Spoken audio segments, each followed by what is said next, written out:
ആകാശവാണി. നമസ്കാരം. വാർത്തകൾ വായിക്കുന്നത് സുധിൻ സൈനുദ്ദീൻ.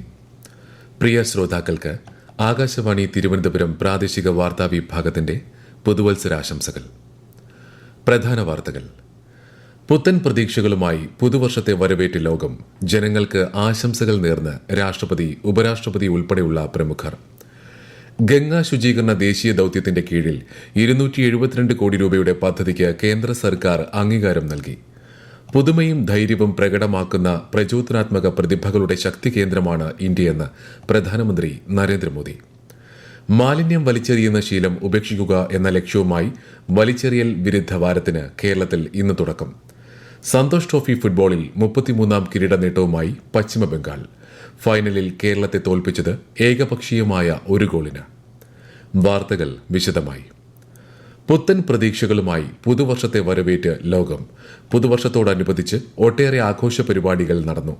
കോവളം, വർക്കല, ഫോർട്ട് കൊച്ചി, മൂന്നാർ, കുമരകം തുടങ്ങിയ പ്രധാന വിനോദസഞ്ചാര കേന്ദ്രങ്ങളിൽ പുതുവർഷം ആഘോഷമാക്കാൻ നിരവധി പേരാണെത്തിയത്. സുരക്ഷ ശക്തമാക്കാൻ കൂടുതൽ പോലീസ് സേനയെയും വിന്യസിച്ചിരുന്നു. രാഷ്ട്രപതി ദ്രൌപദി മുർമു, ഉപരാഷ്ട്രപതി ജഗ്ദീപ് ധൻകർ തുടങ്ങിയവർ ജനങ്ങൾക്ക് പുതുവത്സരാശംസകൾ നേർന്നു. ആർപ്പുവിളികളുടെയും ആഘോഷത്തിന്റെയും അകമ്പടിയോടെയാണ് ഫോർട്ട് കൊച്ചി പുതുവർഷത്തെ വരവേറ്റത്.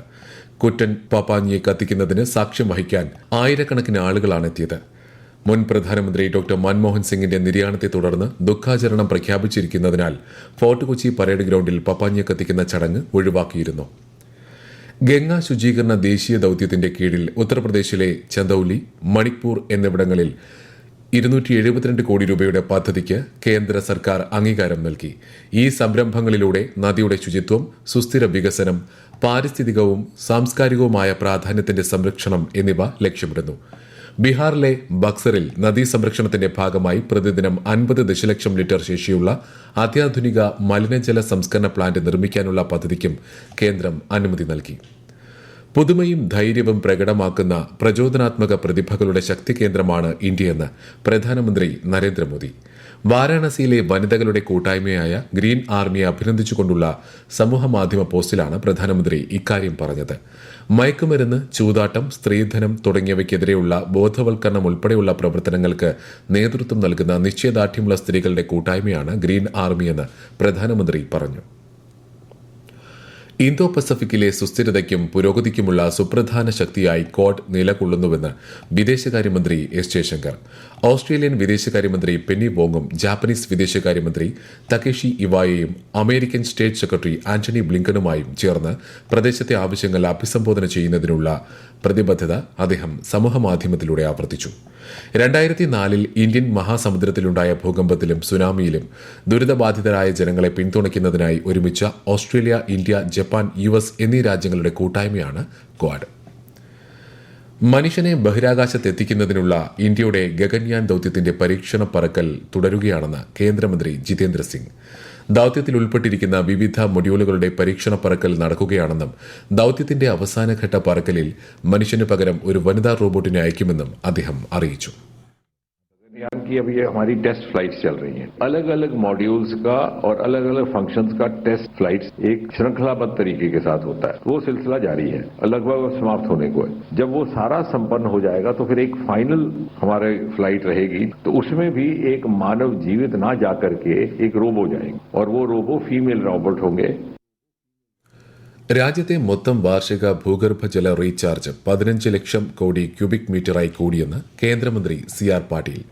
ഭൂഗർഭ ജലോപയോഗം 3 ലക്ഷം കോടി ക്യൂബിക് മീറ്ററായി കുറഞ്ഞതായും ഇന്നലെ പുറത്തിറക്കിയ ഭൂഗർഭ ജലവിഭവ വിലയിരുത്തൽ റിപ്പോർട്ടിൽ പറയുന്നു. കേന്ദ്ര ഭൂഗർഭജല ബോർഡും സംസ്ഥാനങ്ങളും കേന്ദ്രഭരണ പ്രദേശങ്ങളും സംയുക്തമായാണ് റിപ്പോർട്ട് തയ്യാറാക്കിയത്. രാജ്യത്തെ യുവാക്കളെ ശാക്തീകരിക്കുന്നതിന് നിരവധി പദ്ധതികളാണ് കേന്ദ്ര സർക്കാർ നടപ്പാക്കി വരുന്നത്. കഴിഞ്ഞ 10 വർഷത്തിനിടെ നിരവധി തൊഴിലവസരങ്ങൾ സൃഷ്ടിച്ചതായി കേന്ദ്ര സർക്കാർ അറിയിച്ചു.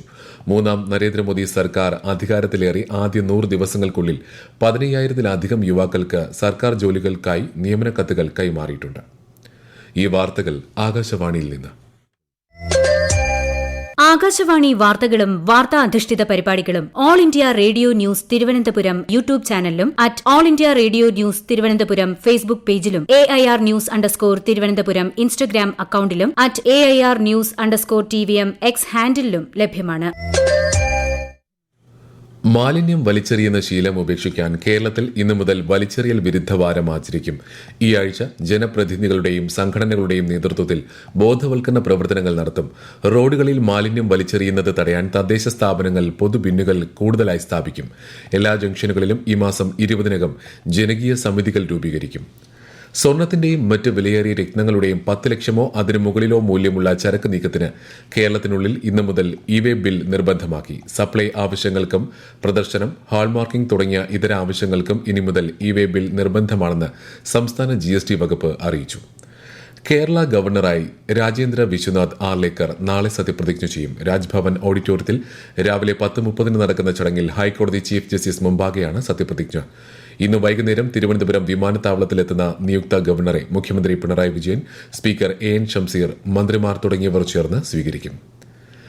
കൊച്ചിയിൽ തലയ്ക്ക് ഗുരുതര പരിക്കേറ്റ് ചികിത്സയിൽ തുടരുന്ന ഉമാ തോമസ് MLAയുടെ ആരോഗ്യസ്ഥിതിയിൽ ആശാവഹമായ പുരോഗതിയുള്ളതായി ആശുപത്രി അധികൃതർ അറിയിച്ചു. കുറച്ച് ദിവസം കൂടി വെന്റിലേറ്ററിൽ തുടരേണ്ടി വരുമെന്നും ഡോക്ടർമാർ അറിയിച്ചിട്ടുണ്ട്. ഉമാ തോമസ് MLAയുടെ ആരോഗ്യസ്ഥിതി ആശുപത്രിയിലെ മെഡിക്കൽ സംഘവും മെഡിക്കൽ കോളേജിൽ നിന്നുള്ള വിദഗ്ധ ഡോക്ടർമാരും ചേർന്നുള്ള സംയുക്ത മെഡിക്കൽ ടീം വിലയിരുത്തി. 78ാമത് സന്തോഷ് ട്രോഫി കിരീടം ചൂടി പശ്ചിമ ബംഗാൾ. തെലങ്കാനയിലെ ഗച്ചിബൌളി സ്റ്റേഡിയത്തിൽ നടന്ന മത്സരത്തിൽ കേരളത്തെ ഏകപക്ഷീയമായ 1 ഗോളിന് തോൽപ്പിച്ചാണ് ബംഗാളിന്റെ ജയം. സന്തോഷ് ട്രോഫി ചരിത്രത്തിൽ 47ാം ഫൈനൽ കളിച്ച ബംഗാളിന്റെ 33ാം കിരീട നേട്ടമാണിത്. കൂടുതൽ വിവരങ്ങളുമായി ആകാശവാണി പ്രതിനിധി സുരേഷ് ബാബു. 8ാം സന്തോഷ് ട്രോഫി കിരീടമെന്ന കേരളത്തിന്റെ സ്വപ്നം ബാക്കി. നിജോ ഗിൽബർട്ടും റോഷലും അൽസലും ഗോൾ കീപ്പർ ഹജ്മലുമെല്ലാം കളം നിറഞ്ഞ് കളിച്ചിട്ടും ഗോൾ മാത്രം പിറന്നില്ല. ഒടുവിൽ അവസാന വിസിലിന് തൊട്ടുമുമ്പായി ഇഞ്ചുറി സമയത്ത് ബംഗാൾ വിജയ ഗോൾ കണ്ടെത്തി. പെനാൽറ്റി ബോക്സിലുണ്ടായ ആശയക്കുഴപ്പം മുതലാക്കി റോബിൻ ഹാൻസ്രയുടെ ബൂട്ടിൽ നിന്നും പന്ത് കേരളത്തിന്റെ വലയിൽ. തിരിച്ചടിക്കാൻ കേരളം നടത്തിയ 2 കൽപ്പിച്ച ശ്രമത്തിൽ ക്യാപ്റ്റൻ സഞ്ജുവിന്റെ തകർപ്പനടി പുറത്തുപോയതോടെ എല്ലാം അവസാനിച്ചു. കപ്പ് കൈവിട്ടെങ്കിലും മികച്ച ഫുട്ബോൾ പുറത്തെടുക്കാനായ സംതൃപ്തിയോടുകൂടിയാണ് കേരള സംഘം ഹൈദരാബാദിൽ നിന്നും മടങ്ങുന്നത്. സാമൂഹിക പരിഷ്കർത്താവ് മന്നത്ത് പത്മനാഭന്റെ 148ാം ജയന്തി ആഘോഷങ്ങൾക്ക് ഇന്ന് തുടക്കമാകും. പെരുന്ന NSS ആസ്ഥാനത്ത് ഇന്നും നാളെയുമാണ് ആഘോഷ പരിപാടികൾ നടക്കുന്നത്. 92ാം ശിവഗിരി തീർത്ഥാടനത്തിന് ഇന്ന് സമാപനം. ഇന്ന് രാവിലെ മഹാസമാധി മന്ദിരത്തിൽ ഗുരുദേവ പ്രതിമ പ്രതിഷ്ഠാ വാർഷിക പരിപാടികൾ ആരംഭിക്കും. വൈകിട്ട് 5-ന് നടക്കുന്ന സമ്മേളനത്തിന്റെ ഉദ്ഘാടനം കേന്ദ്ര സഹമന്ത്രി ജോർജ് കുര്യൻ നിർവഹിക്കും. ശബരിമലയിലേക്ക് കാനനപാത വഴി കാൽനടയായി വരുന്ന അയ്യപ്പ ഭക്തർക്ക് മുക്കുഴിയിൽ വെച്ച് പ്രത്യേക പാസ് നൽകുന്നത് താൽക്കാലികമായി നിർത്തിവെച്ചു. പമ്പ വഴി വെർച്വൽ ക്യൂ ആയും സ്പോട്ട് ബുക്കിംഗായും വരുന്ന അയ്യപ്പ ഭക്തർ ദർശനം കിട്ടാതെ മണിക്കൂറുകൾ കാത്തു നിൽക്കേണ്ടി വരുന്ന സാഹചര്യം ഒഴിവാക്കുന്നതിനാണ് ഈ നടപടിയെന്ന് ദേവസ്വം ബോർഡ് അറിയിച്ചു. തമിഴ്നാട് എക്സ്പ്രസ് ട്രാൻസ്പോർട്ട് കോർപ്പറേഷൻ പുതുതായി ആരംഭിക്കുന്ന വൈക്കം ചെന്നൈ വൈക്കം വേളാങ്കണ്ണി ബസ് സർവീസുകളുടെ ഉദ്ഘാടനം ഇന്ന്. വൈക്കം KSRTC ബസ് സ്റ്റാൻഡിൽ വൈകുന്നേരമാണ് പരിപാടി. ഗതാഗത മന്ത്രി KB ഗണേഷ് കുമാർ, തമിഴ്നാട് ഗതാഗത മന്ത്രി SS ശിവശങ്കർ എന്നിവർ സംയുക്തമായി ബസ് സർവീസ് ഉദ്ഘാടനം ചെയ്യും. ഒഡീഷയിലെ റൂർക്കേലയിൽ നടന്ന ഹോക്കി ഇന്ത്യ ലീഗിൽ SG പൈപ്പേഴ്സിനെതിരെ ഹൈദരാബാദ് തൂഫാൻസിന് ജയം. ഷൂട്ടൌട്ടിലേക്ക് നീണ്ട മത്സരത്തിൽ 5-4-നാണ് ഹൈദരാബാദിന്റെ ജയം. സിംബാബ്വേയിൽ വധശിക്ഷ നിർത്തലാക്കാനുള്ള പുതിയ നിയമത്തിൽ പ്രസിഡന്റ് ഒപ്പുവെച്ചു. വധശിക്ഷ റദ്ദാക്കാനുള്ള നിയമം സംബന്ധിച്ച് പാർലമെന്റിൽ അടുത്തിടെ നടന്ന വോട്ടെടുപ്പിനെ തുടർന്നാണിത്. 2005 മുതൽ സിംബാബ്വേയിൽ വധശിക്ഷ നടപ്പാക്കിയിട്ടില്ലെങ്കിലും കൊലപാതകം പോലുള്ള ഗുരുതര കുറ്റകൃത്യങ്ങൾക്ക് കോടതികൾ വധശിക്ഷ നൽകി വന്നിരുന്നു. യമൻ തലസ്ഥാനമായ സനയിൽ ഹൂതി വിമതരുടെ സൈനിക കേന്ദ്രങ്ങളിൽ US വ്യോമാക്രമണം നടത്തി. ആക്രമണത്തിൽ കനത്ത നാശനഷ്ടമുണ്ടായതായാണ് റിപ്പോർട്ട്. ഗസ വിഷയത്തിൽ പലസ്തീനെ പിന്തുണച്ച് 2023 നവംബർ മുതൽ ഇസ്രായേലിനും US കപ്പലുകൾക്കുമെതിരെ ഹൂതി വിഭാഗം ആക്രമണം തുടരുകയാണ്. ഇതിന് മറുപടിയെന്നോണമാണ് USന്റെ പ്രത്യാക്രമണം. പ്രധാന വാർത്തകൾ വീണ്ടും. പുത്തൻ പ്രതീക്ഷകളുമായി പുതുവർഷത്തെ വരവേറ്റ് ലോകം. ജനങ്ങൾക്ക് ആശംസകൾ നേർന്ന് രാഷ്ട്രപതി, ഉപരാഷ്ട്രപതി ഉൾപ്പെടെയുള്ള പ്രമുഖർ. ഗംഗാ ശുചീകരണ ദേശീയ ദൌത്യത്തിന്റെ കീഴിൽ 272 കോടി രൂപയുടെ പദ്ധതിക്ക് കേന്ദ്ര സർക്കാർ അംഗീകാരം നൽകി. പുതുമയും ധൈര്യവും പ്രകടമാക്കുന്ന പ്രചോദനാത്മക പ്രതിഭകളുടെ ശക്തി കേന്ദ്രമാണ് ഇന്ത്യയെന്ന് പ്രധാനമന്ത്രി നരേന്ദ്രമോദി. മാലിന്യം വലിച്ചെറിയുന്ന ശീലം ഉപേക്ഷിക്കുക എന്ന ലക്ഷ്യവുമായി വലിച്ചെറിയൽ വിരുദ്ധ വാരത്തിന് കേരളത്തിൽ ഇന്ന് തുടക്കം. സന്തോഷ് ട്രോഫി ഫുട്ബോളിൽ 33-ാം കിരീട നേട്ടവുമായി പശ്ചിമബംഗാൾ. ഫൈനലിൽ കേരളത്തെ തോൽപ്പിച്ചത് ഏകപക്ഷീയമായ ഒരു ഗോളിന്. വാർത്തകൾ കഴിഞ്ഞു. അടുത്ത വാർത്താ പ്രക്ഷേപണം ഉച്ചയ്ക്ക് 12:30.